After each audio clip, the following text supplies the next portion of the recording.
It's the shortest month of the year. That means the book haul is going to be really small, right?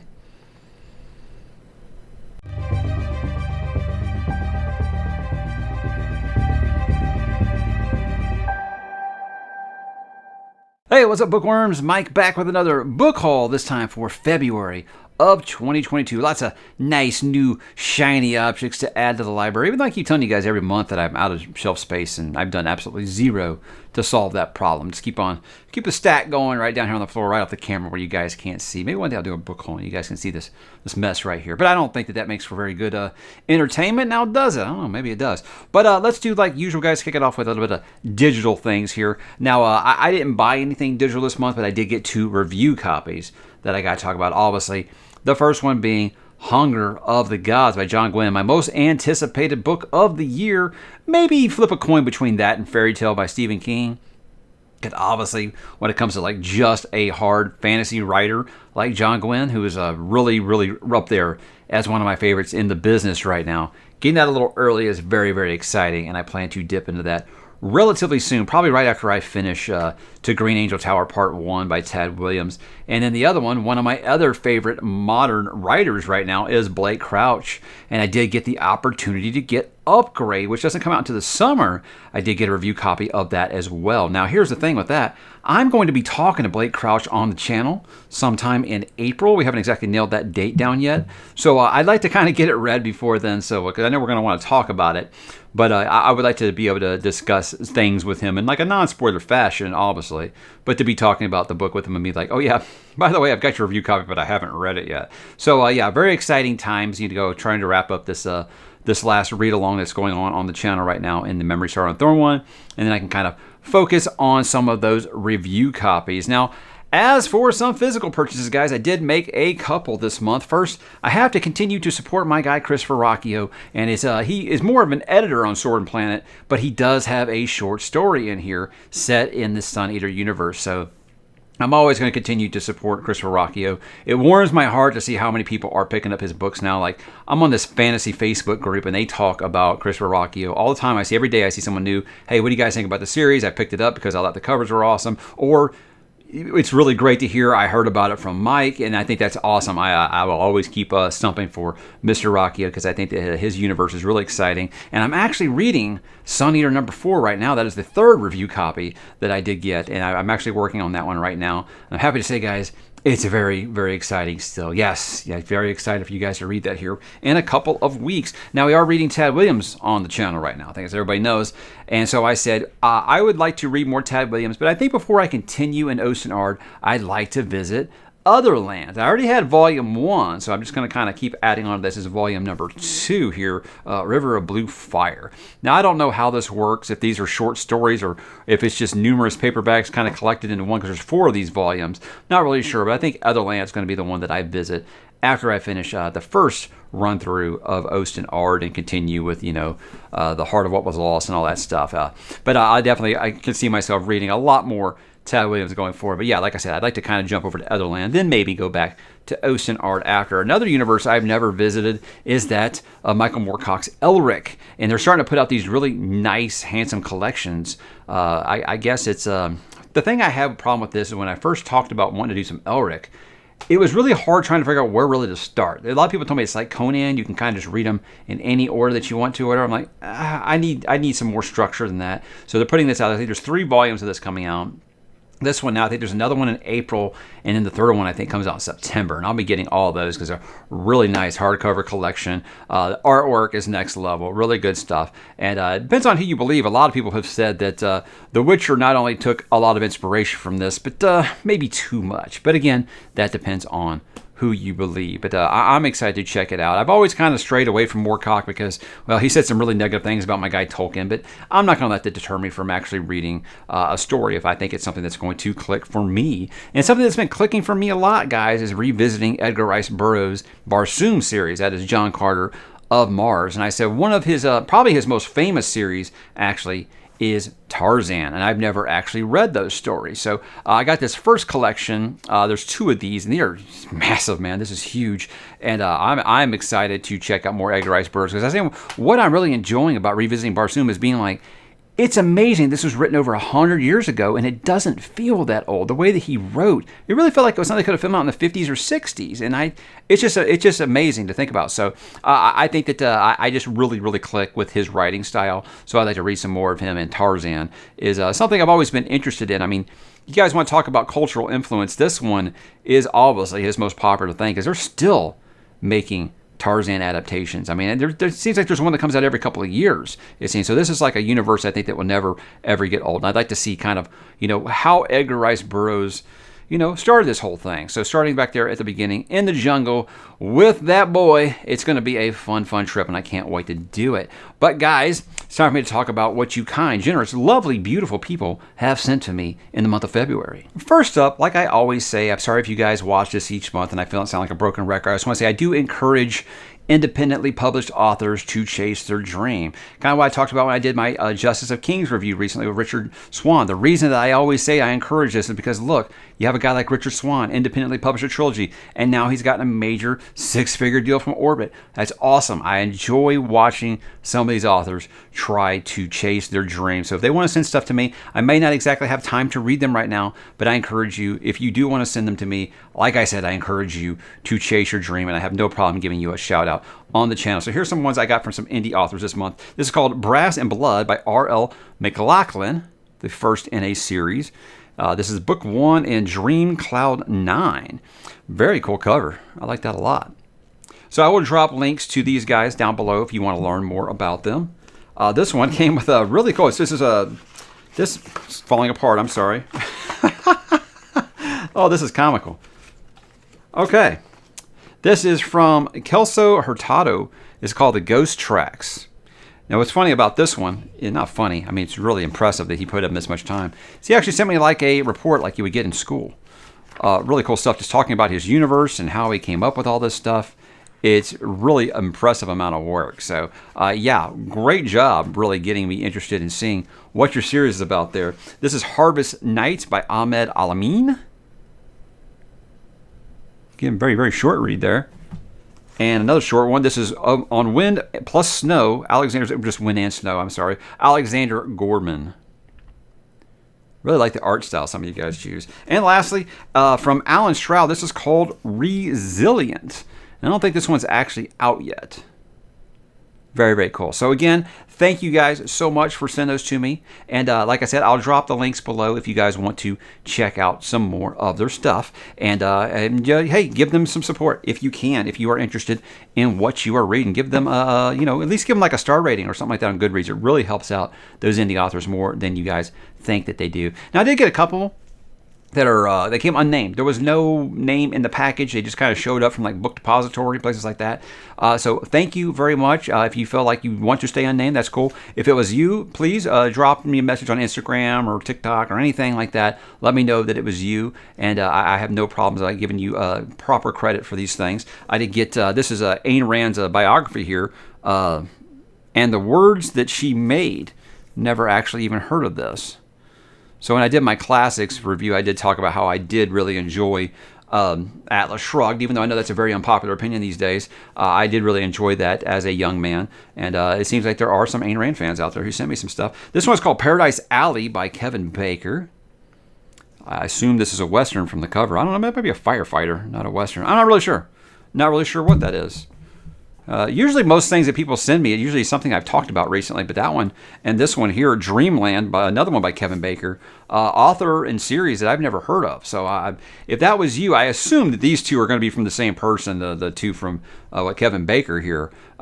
Please drop in the comments or something and let me know, it was you and maybe what it is you thought that would interest me about these, because I've never even heard of this author or anything about these stories, but I do appreciate you thinking of me. It's very kind. If you guys caught it recently, I was a guest with Jordan over on his channel, iWizard. He actually sent me a really nice glass, but he also sent me a ton of stuff, and I'm going to show you all this. So Jordan, you're a madman. Thank you very much. All the stuff you sent me. And yeah, I've been doing this for 3 years, and I don't even have a cool glass like this, so thanks so much. I don't know if I'm going to drink out of it or not. I don't know. We'll find out.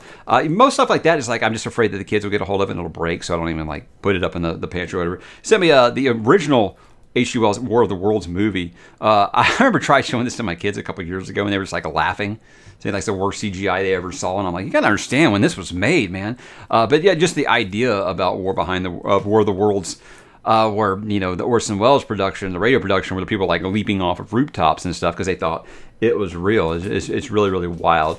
He also apparently loves that I've said that I enjoyed Atlas Shrugged, because he sent me 5 Ayn Rand books here, and I'm really interested in reading The Fountainhead. That was the one I talked about in 20 Classics I Still Want to Read. So regardless of how you feel about Miss Rand, I like to look at these things, obviously, for the literary value, and the fact that people are still talking about her books all these years later. That's why I want to read them. So I always say, guys, even if you dislike an author, their beliefs, or something like that, I can always look at these things from the literary value and kind of try to understand where these authors are coming from. So that's just a personal thing. I know some people can't do it, but I can. Philip and I, sorry, just crazy all over the place in this episode. Philip and I are going to be talking about Beowulf very, very soon. So yeah, Jordan sent me a Beowulf comic here. Now, I don't know if this is the whole story or if this is just Beowulf and Grendel here. I don't know. I see the dragon. Spoiler alert, guys. There's a dragon in Beowulf. So it might be the really, really abridged version of Beowulf. But yeah, I think this would be something probably I would actually hand to my oldest son and get him to kind of introduced to the world of Beowulf. Django Wexler, Ashes of the Sun. This is an author I've heard a lot about. Never actually made the plunge, though. I think he comes up a lot on Grimdark lists, so don't know anything about that series, but if Jordan is recommending it, I'm probably sure I'm going to be interested in it. The Norm Mcdonald Autobiography. Norm Mcdonald is a treasure. I love that guy. I still think to this day, Norm Mcdonald was the best at the Weekend Update on Saturday Night Live, and I will always say that Dirty Work is a very underrated movie. I've heard a lot about Anne McCaffrey and the Dragon books. I have the Dragon Riders of Pern collection on Kindle. I don't know if this is one of those books or not. Yeah, first Dragon Riders. This is Dragon Riders of Pern #1. There we go. Shows how much I know about this. But Anne McCaffrey, whenever I did my thing about my favorite animal companions, everybody was bringing up, what about, Dragon Riders of Pern? So, yeah, maybe I should educate myself and get into this, because, who doesn't? Dragons, guys, that's what us fantasy fans are all here for, right, is dragons. Also, The Men Who United the States. I do love me a good history book. In case you guys don't know, I'm married to an ESL and history teacher. That's English as a second language. So, I will have plenty of time to pick the brain of my wife about all these things, but obviously I'm very interested in American history myself. But my wife did eyeball this one, and she said, I might be taking that to my classroom. So there we go. That's awesome. Thank you so much. And this is probably my favorite one here. It's some of this thing called the Sci-Fi Chronicles. It's just the history of science fiction in books. And it starts basically at Mary Shelley's Frankenstein and goes all the way through the mid-2000s. So I'm very, very excited to just kind of go through this very slowly. Opening it had, H.G. Wells, it had Jules Verne, it had Edgar Rice Burroughs and stuff. So I'm so excited. It's really highlighting those early years of pulp science fiction all the way through like Dune and Philip K. Dick and all that stuff. So just getting to know more about the science fiction, the history of science fiction as a whole is something I'm very, very interested in. It's just a really, really well done book. It's got lots of photos and documentation of stuff during the time. Really, really cool read. This is one of those I think that you could just start and not be able to put down. I was like, if I wasn't reading these 1,200 page Tad Williams books right now, I would probably skip this to the front of the line. So Jordan, you're far too kind, my friend. Thank you so much for all of this. And I had a blast on your channel. Everybody, please check out his channel. He's over 1,000 subs now, and he's definitely on his way. I said the last channel read along was Memory, Sorrow, and Thorn. I was mistaken. There is one more we have on the schedule this year. It's going to be for Codex Alera by Jim Butcher. We're starting that this summer. K-Flot, one of my patrons, actually sent me the entire set and said, sorry if you already have it.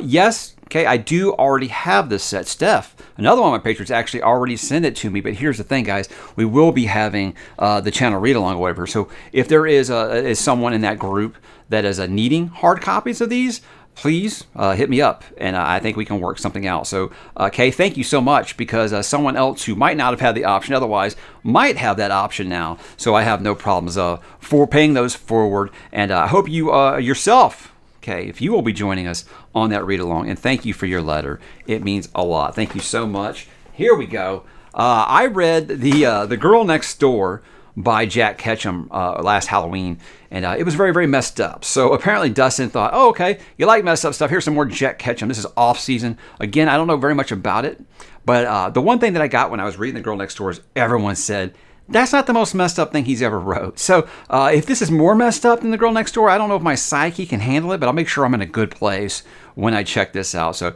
Dustin usually sends me about a book a month, and I value you so much, brother. Thank you so much. You are so kind and thoughtful, and I do appreciate everything so much. Again, sometimes I do get the same thing from other people multiple times. So I did have another person, Catherine, got me some Ayn Rand. So yes, as unpopular as apparently her books are amongst the general populace these days, there are apparently still some people who are very big fans, and they were excited to hear that I said I did enjoy that book in high school. So here's the deal. Again, with stuff like this, guys, if people don't get down if someone else already got something for me, here's the thing. My wife loves to read as much as I do, and she doesn't like to share books. She likes to keep them on her own shelf. And her being what is known as a capital L, if you know, you know, she was all about and said, yeah, she's got some designs on this right here. She's never actually finished reading Atlas Shrugged, and she wants to. So I told her, who is John Galt? And she said, what do you mean? And I said, read and find out. So thank you so much, Catherine. I do appreciate it. And then, of course, Roxy, one of my newest patrons, she actually sent me the new book in the Richard Nail Ash and Sand universe, which is continuing after that trilogy, a new universe. The only thing I don't like about it is it isn't the same size as the other paperbacks, and I actually emailed Richard about that. Richard's going to be my Talk About Nothing guest this month, by the way. I can't wait to speak with him. But and he said, yes, I wish I had control over that. But that's book collector problems. But I am going to be continuing with his universe this fall with books number 2 and 3. Kind of got lost by the wayside, but I'm going to be continuing that series. I do think that first book was really, really good. I reviewed it on the channel, and I hope you guys will check that series out if you haven't yet. Last few things here. A question I get frequently is, what are some series that you get recommended the most that you haven't actually read yet? And without a doubt, I got to say Cradle has been that series. If you ever watched one of my live streams, everyone in those comments, I almost wondered if Will White himself was watching those live streams and wondered if he had kind of sent his fans, hey, go bomb this guy and tell him to read these books. Probably not. But here's the thing. Matthew is really, really excited for me to read this series because he sent me the last 3 books. Not the last 3 books, I'm sorry. He sent me 3 more books. I already have 1 through 5. He sent me 6, 7, and 8, and basically is like insinuating in there, no pressure, but read them now. Matthew, very happy to tell you I do have books 1 and 2 on the schedule. We're just really for some next time some free time pops up. I've got to, because they don't look like heavy reads, and I'm going to just kind of fit those in when I can. But here's the thing is I don't think it's been since Dresden Files I've had fans really just this rabid for me to read a series. Now, when I say that, people think I'm comparing it to Dresden Files, and that's not what I mean at all. I just mean the fan base reminds me of how the fan base was for Dresden Files towards me before I read those books. So a very, very rabid fan base, very, very passionate, and I'm excited to do it. I keep hearing these explanations that kind of make it sound like it's a fantasy anime. I don't know how I feel about it, but hey, I'm guarantee I'm going to give it a shot. And knowing me, guys, if it's high fantasy, I probably will end up liking it. It's not really hard for me to get interested in stuff like that. But I'm excited to do it just based off of this many people. I don't feel like they can be wrong, you know? So we are going to find out. He also sent me a Sandman Slim. Something I don't know very much about, but he did say is very much like dark Dresden Files. So there we go. Matthew, thank you so much for all of this stuff. And I promise you, sir, I will be starting Cradle sometime this year. Judy continues to send me nice handwritten letters and, of course, a nice gift card to Barnes & Noble. Thank you so much, Judy. You're the best. And I love it. She sends me these handwritten notes all the time. It is so nice to have someone still send stuff by snail mail and handwritten. It's so much more personal. I think it's gorgeous. Thank you so much. That is like the ultimate thought from someone to send you a handwritten note. I think it's just great and it's beautiful. Thank you, Judy. You are the best. Lastly, this is from Joseph, who has sent me a lot of Folio Society stuff. He continues here with book number 1 of the James Bond series. This is Casino Royale. And again, Folio does not miss, guys. They make nothing but beautiful, beautiful products. And I actually read this last month, and I read from this version. See if I can find you guys some art here. Yeah, it's the best. Folio Society doesn't miss, guys. They don't make ugly books. All their stuff is a home run. Every one of them. Now, I don't know how many of these James Bond books they do, but if they're all this nice, that's great. And that's a universe I can't wait to continue with because I really enjoyed Casino Royale. It was my book of the month for February, and Live and Let Die is next. So I'm hoping I can kind of keep up that same pace with those. So I think James Bond and Cradle are going to kind of be my palate cleansers along the years. I read some of these big, heavy fantasy books. So thank you guys so much for giving me these options. I do appreciate them. And guys, you are beautiful. You are wonderful. I value you more than you could possibly know. So guys, what did you pick up in February? Anything really groovy you want to tell me about? Groovy. Yeah, groovy. We're watching Austin Powers earlier. It's kind of weird how groovy kind of flies back into your vocabulary when that happens. But anyways, guys, since I apparently don't know how to end this video, have yourselves an awesome week, and I will talk to you down below in the comments.